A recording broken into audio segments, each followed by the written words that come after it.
If you would like to help support Jonose Cigars, head on over to the Smoke a Good One shop, link in the description below, where you can find all the great Jonose Cigars merchandise, t-shirts, phone cases, coffee mugs, and much more. So head on over to the Smoke a Good One shop today and help support this amazing cigar channel.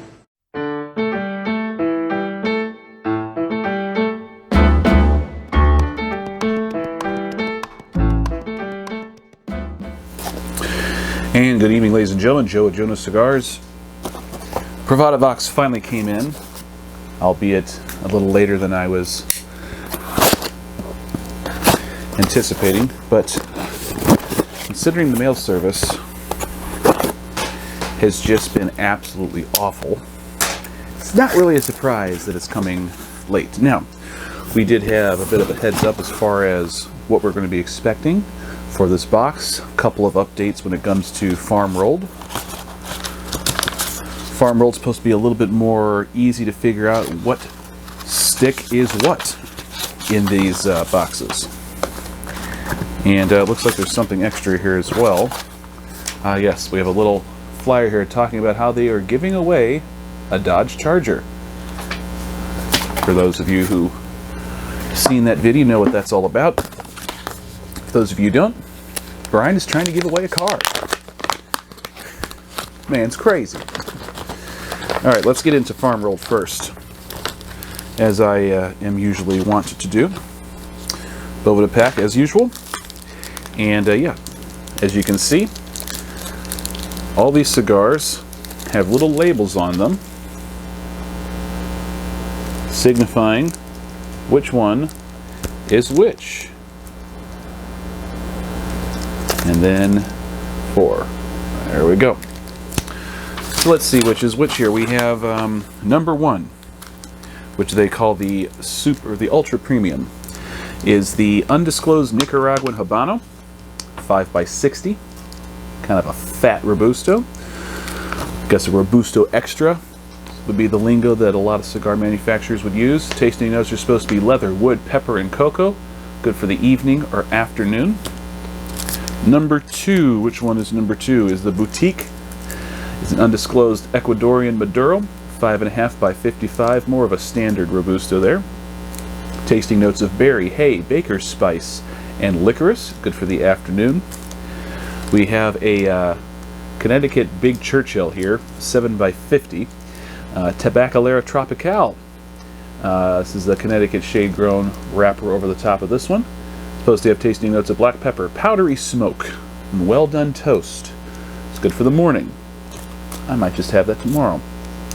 And then we have one from the La Zona factory, a 6x52 Toro Habano, with notes of cream, vanilla, berry, nuts, and coffee. Good for the afternoon or evening. All right. These are great smokes to have on you. I will enjoy these a lot when I'm driving. I have a job that allows for me to drive for fairly extended periods of time, at least an hour, so it's a good time to get a smoke in. And these are just the perfect sort of thing to have when doing something such as that. Let's get right into the main attraction, the Privada envelope. We got a preview from Brian, as we have for the last few months. And here we go. We've got one called The Vince by Blackbird, one called, this is the Espinosa, and then one from Capo's Cigars. Not heard of Capo, so let's see what the tasting notes have to say, or the cigar notes have to say. All right, he starts off with The Vince. Okay, here we go. Paul Newman, Tom Cruise, The Color of Money, one of my all-time favorite films. Original Privada members will remember about a year and a few months ago we had a short box-pressed Robusto with a pigtail foot, which is rare, to say the least. It was called the Fast Eddie. I remember that one. I did a write-up review of that one on Instagram, so check that one out. It was the name of Paul Newman's character in the movie. The Vince in this month's selection is named after Tom Cruise's character. The blends are extremely similar, but have some unique characteristics. Not unlike their big screen inspirations, Fast Eddie was classic, traditional. Vince has a little more pizzazz and likes to put on a show. Break this cigar out in your local lounge and I guarantee you heads will turn. What is that? They'll ask you. You'll reply, what is this? Oh, this is the Vince from Blackbird Cigar Co. I got it in my February Privada box. Isn't this Privada Club thing fun? Back to the cigar. Jonose and the Horse, the name of the factory's master blender, came up with this based on the movie and the original cigar we made. What a perfect shape and size. A box press Corona Gorda 6x48. Oh mama, San Andres wrapper, Dominican binder, Nicaraguan and Dominican fillers. Yes, this cigar is an all-around great daily smoke. I find it to be very satisfying. You can twist the pigtail off or light it up with it still fully intact. Either way, it's a show-off cigar. Okay, very cool. Liking this look of this cigar. I love Corona Gordas. Can't say I've smoked too many box press Corona Gordas. There's that pigtail foot talking about, same as the Fast Eddie. Very unique, classy little foot band on the bottom there. I love little 9-ball decal there. Very nice looking stick. All right, moving on. The Capo Hobano by Capo Cigars, aged 1 year. Let me explain something to you. When you are from the Dominican Republic and you are not born rich, you don't typically get presented with a whole lot of opportunities. Depending on who you are or who you are around in your everyday life, the tobacco business can be one of the very few ways to make a better life for yourself. A way to hone your craftsmanship and create a product that you can not only be proud of, but that may be the only way to get noticed by people outside of the local area. And in some cases like this in other countries. In the DR, there's a bunch of young tobaccaleros trying to get their brands off the ground. They work under bigger, more well-known blenders and take a shot at being someone in the industry.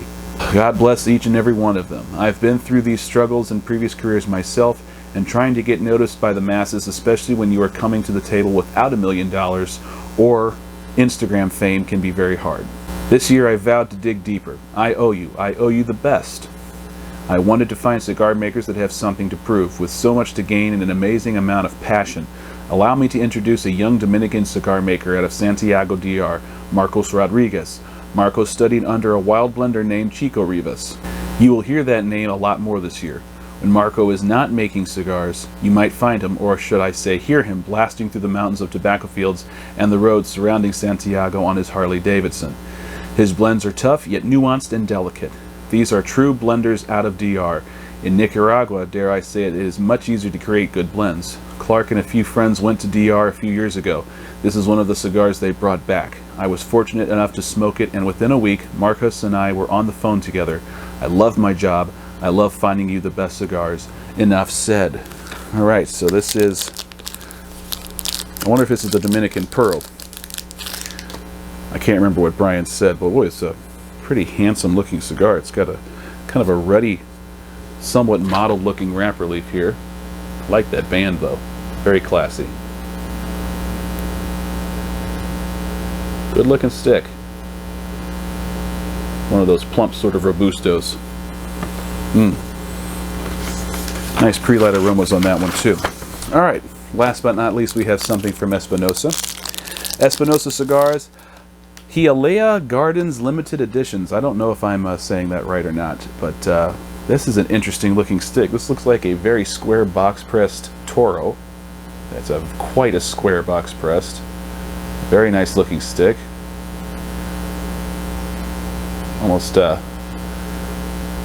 looking like a Connecticut shade-grown wrapper leaf over the top of that thing. Let's see what it has to say. If you watch our YouTube channel, you already know about Eric Espinosa, a tough, stout Cuban from the streets. He built a multi-million-dollar company out of absolutely nothing except passion and hard work. The American dream. The first time I went to visit Espinosa was the first time I was ever in Hialeah Gardens. Almost all of my cigar shipments come from this area of Hialeah Gardens, Hialeah and Doral. This is an area outside of downtown Miami that is 100% Cuban. It is like being transported to a different country in South America or the Caribbean. I started to think about how every cigar typically has the city name of Havana and Cuba. Then I started to think about the reality of it all. The cigars we smoke pass through this area more than anywhere else in the world, and I thought to myself, why the hell doesn't anyone call their cigar the Hialeah? So I asked Eric, and he said, why the hell would anyone do that? To which I answered, because it's the truth. As much as we like to glamorize the old world and tradition, truth becomes tradition, and the truth is that since about 2001 and beyond, Hialeah and Hialeah Gardens have become the cigar epicenter. Enjoy one of the better cigars you may have all year. Espinosa put everything he had into this blend. There are some cigars that just get all the love, and this is one of those. Hashtag we are Privada. Alright. Nice little setup of sticks. Really looking forward to smoking all of these.